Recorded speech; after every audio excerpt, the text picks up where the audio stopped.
Let's suppose you woke up today and said to yourself, this is going to be a productive day. I'm going to work on X, Y, and Z in a hyper-focused way. But from the moment you wake up until you sit down in front of your computer ready to crush it, you make 3 mistakes that before you even start, throw your entire productive day overboard. The motivation and mental energy that you woke up with vanish out of nowhere. And when you start working, you just can't focus. You get frustrated and you don't understand how you went from one state to the other in such a short period of time. But the reason behind this has to do with 3 things you are doing every day that are destroying your productivity without you even realizing. Now, I'm Fran, a certified coach in high performance, integrative nutrition, and neuroscience-based productivity. I was trained by the world's leading experts in each field, and in this channel we explore how to take our mind, energy, and performance to the highest level. So what are these 3 mistakes you make daily that destroy your focus, productivity, and motivation? The first one is that as soon as you wake up, you grab your phone. But you don't just grab your phone. Between waking up and starting to work, you went into all the social media apps, you looked at people's stories on Instagram, and you checked all your messages. And of course, you lose a few minutes of your day by doing this, but it's not about the time you lose. It's about what happens to your mind in the process, which is something I'm going to illustrate with these 2 science-based facts. Firstly, we receive more information in one day today than in an entire lifetime 500 years ago. And of course, our brain is the same brain that we had at that time. It is not prepared for the amount of information that we are currently exposed to, so it gets overwhelmed and it spends a lot of mental energy and gets really tired, of course. And not only just that, but it perceives that many things have already happened in your day because your brain cannot differentiate between something you are seeing or that you are being exposed with to something that's actually happening in real life. That's why, for instance, when you watch a horror movie, you get really scared even though you know it's just a movie. And secondly, we know that bombarding ourselves with information, with messages, with social media, etc., produces a 10-point decrease in our IQ. Now, this may not seem like a lot, but it is the equivalent to being stoned or going a whole night without sleep. Now, of course, if you are in one of these states, you wouldn't expect to perform at a high cognitive level. But this is what you're doing by engaging with all of this information before working. You're throwing your entire night's rest overboard because you're bombarding your brain with irrelevant information. And to make things even worse, when you sit down at your computer before starting to work or study or whatever, maybe you check your email, you check your Slack messages if you work at a company, and this increases the negative impact even more because now it's relevant information that's also coming into play and your brain is scattered through all of these places instead of being ready to focus on one single task. Now, personally, I had heard of the advice of not grabbing your phone upon waking and all of that 1,000 times, but it wasn't until I understood the cognitive impact it generates that I started taking it more seriously and that I started to make the connection between my focus and the level of engagement with my phone. And I wasn't the person who went on all the social media apps, but I did answer messages, check WhatsApp groups and all of that. And every now and then, of course, I relapse. And it's on these mornings also that I realize, of course, if you never drop this habit and the others we're going to talk about, you would never realize the potential our mind has. And I used to think that this suboptimal state of focus was simply my normal ability to concentrate. But in reality, we're wasting a state of very high cognitive performance, especially in the window between waking up and starting to work, because in that window we can choose not to let information in. We can choose not to make these mistakes. And it's not that you are going to return to an average level of brain power if you stop doing these things, but rather, especially during these hours, your brain is going to function at a much higher level than the rest of the day. This is your chance to do the work that requires the most cognitive effort in the most effective way possible. And I assure you, this half an hour, or 2 hours, whatever you can have before other responsibilities come in, is the most precious thing you'll have. And it is perhaps what will change the course of your life. Like if you invest time every morning without letting information in and without making these 2 mistakes we are going to talk about next, you can literally change your life. You can start a new project, a new business, study much more effectively, etc. And the main reason I'm creating this video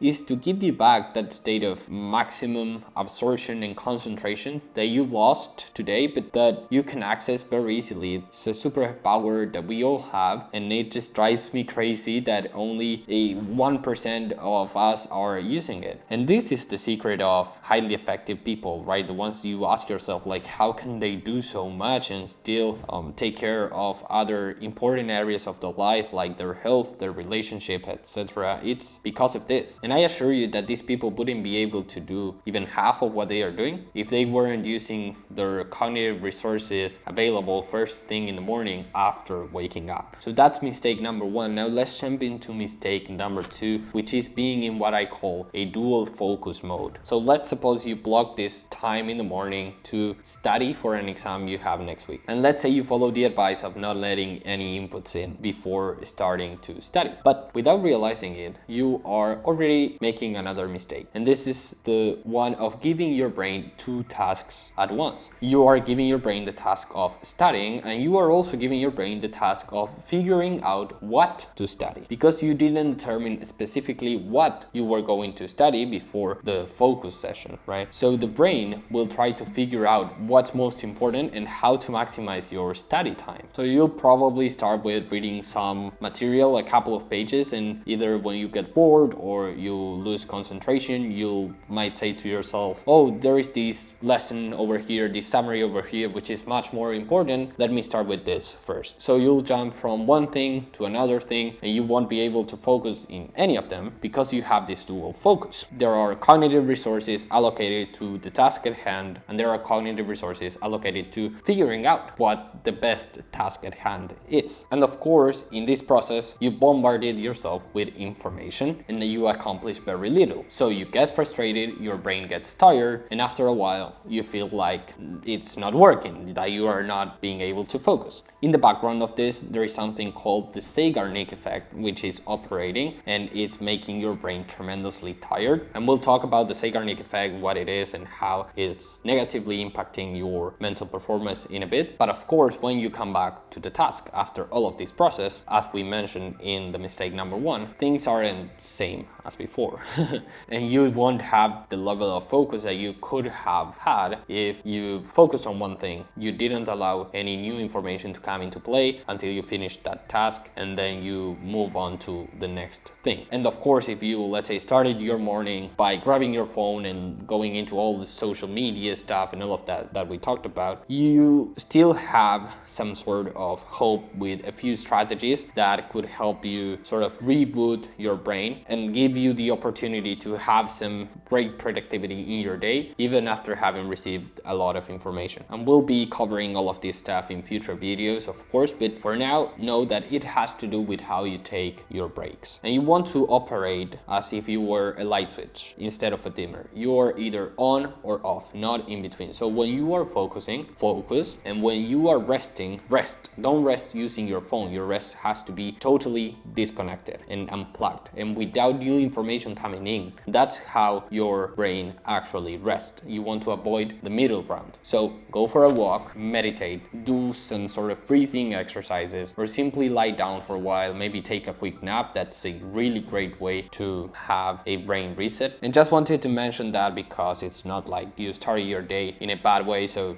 all your day is wasted. That's not how it works. But back to the topic, like how can you avoid the dual focus? And the answer is to divide the strategy from the execution. Now the strategy is the plan. It's the what you're going to do, what you're going to study, what you're going to focus on. Execution is following the strategy. It's doing what you said you were going to do. And one of the best habits you can cultivate is to take a few minutes the day before or even before the focus work session to figure out what you are going to do within that session. And this is not the same as writing in a to-do list, study for this exam or work on this project. I'm talking about clear goals. Read from this page to that page. Do this and this and this. Write the first draft for X video, right? This is how you manage to avoid the dual focus and to dedicate all your cognitive resources to the task at hand. At a minimum, what you want to do is to determine the first thing you're going to work on within your focus session. This is something really easy you can implement today. day. And until you finish that task, there is nothing else to do. When you finish it, you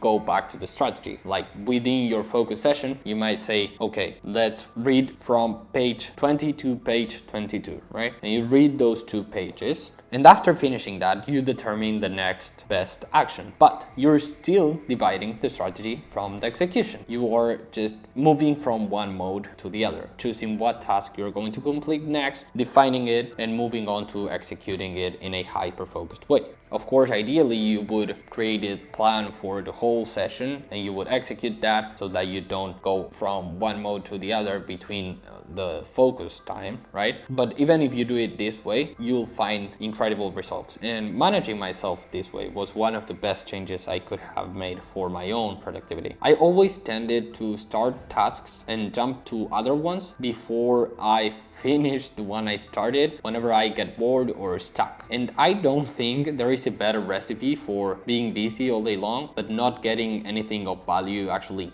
achieved, right? And this is where the Zeigarnik effect comes into play. The scientist Zeigarnik realized after studying waiters, for instance, that whenever we start a task but don't finish it, our brains tend to keep that task more active in our memory. And this incomplete task creates a mental open loop, causing us to focus more on the unfinished task until it's resolved than on the new task we have at hand. So as you keep adding new tasks while leaving others undone, cognitive load, which is the amount of information that your brain needs to hold on to at any given moment, increases, leading to more stress, anxiety, and fewer cognitive resources available for the task that you have in front of you. So this is why finishing what you start and not starting anything until you finish what you are doing will increase the chance of entering a flow state, that state of maximum absorption, which is the state where all your cognitive resources available are dedicated to the task at hand, and time passes either very slowly or very quickly, but you are completely absorbed, immersed in what you are doing. And studies showed that productivity, for instance, increases 500%, creativity increases 490%, and learning increases by 530%. It's literally like giving steroids to your brain. Now, these exact studies and statistics were the ones that led me to become a high flow coach and study with the Flow Research Collective, which is the #1 organization in terms of flow science and the neuroscience of productivity. And I'm telling you this because, of course, we're going to talk a lot more about how to achieve this flow state in future videos. So if that's something that you are interested in, now it might be a good time in the video to subscribe, to hit that bell icon so you don't miss the videos I upload. And thank you if you do so. It's really appreciated and it really helps the channel. So divide the strategy from the execution. Determine what you are going to focus on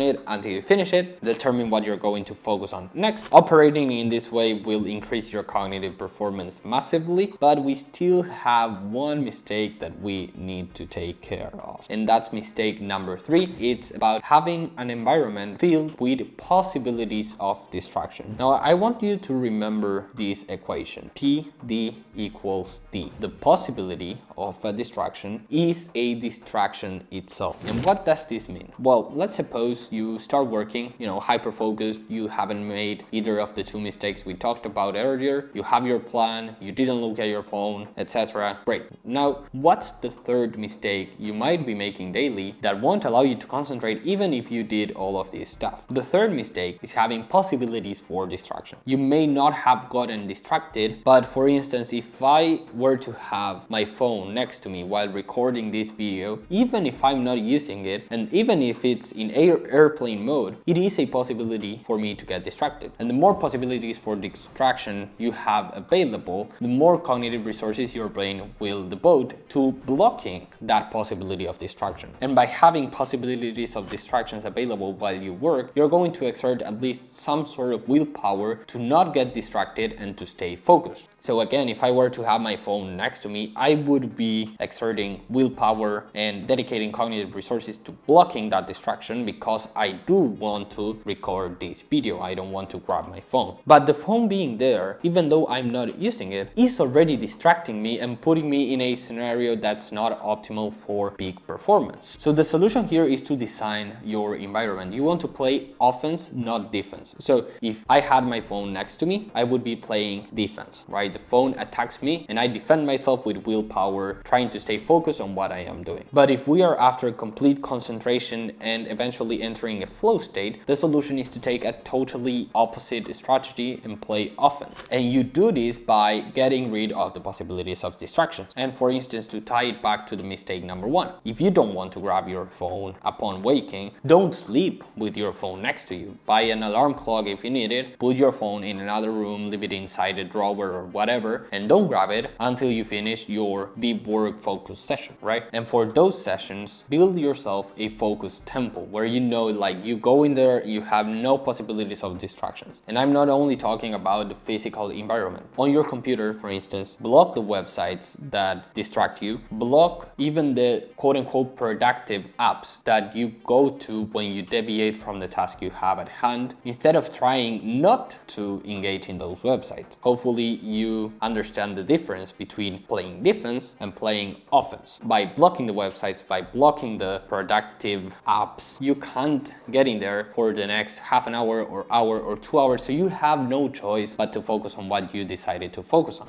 Now there are lots of strategies to build this focus temple, and I might create a written guide for you to check out if that's something you are interested in. If I do, I will leave it in the description below, so make sure to check that out if you want to take the first steps into creating this temple for yourself. Take creating your focus temple really seriously because it is important. You'll see how your productivity goes through the roof if you manage to create one for yourself, and maybe you accomplish on Monday what your colleagues are accomplishing all week. So to recap, if you want to be that kind of person, the person that accomplishes more in a day than most people accomplish in a whole week, you need to first don't allow any inputs in before a focus work session, then have an action plan either from the day before or from that same session in which you divide the strategy from the execution. You have clear goals on what you are going to focus on. This way you can avoid the dual focus we've been talking about. And finally, knowing that the possibility of distraction is a distraction itself, build yourself a focus temple where there are no possibilities for distractions and you're playing offense instead of defense, using your willpower to defend yourself from available distractions. I guarantee you that if you stop making these mistakes, your life will completely change. And I really mean it. I'm not saying like this video will change your life